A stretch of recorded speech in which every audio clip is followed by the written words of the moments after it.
If 2014 was the year of auto-enrolment and 2015 was the year of the new pension freedoms, then I think that 2016 is set to be the year of good outcomes, or at least defining good outcomes.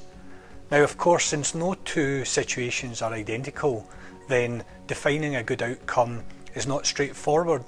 It demands the use of rule of thumb, generalisation, but I think we must in 2016 not make the best the enemy of the good. We must recognise that some generalisation is necessary.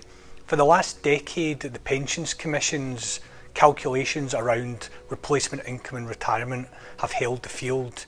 2/3 of salary in retirement was seen as a reasonable, comfortable rule of thumb for income in retirement.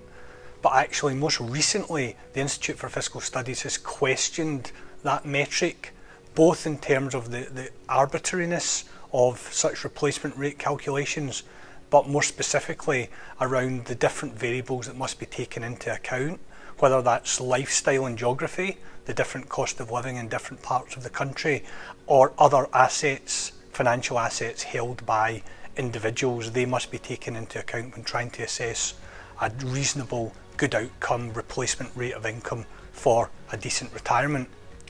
Now, if we're trying to look for examples of the way ahead, perhaps looking across the world, specifically to Australia, is a good place to start. Australia's got a head start in auto-enrolment and is really grappling with these issues now. Two things stand out in Australia. The first is the creation of a superannuation fund comparator where savers can compare the performance of investment within superannuation funds, pension funds. Secondly, another fund comparator which compares superannuation funds, pension funds, with the performance of retail investments. I think there are two things that we can learn from in the UK, the creation of a pensions dashboard, if you like. Now, we're not there yet in the UK, but the good news is we have time on our side. For the next decade or so, most savers retiring will have significant final salary pensions and a little defined contribution pension in addition. So we have time to get it right, but we need to get cracking, and Australia is a good place to start.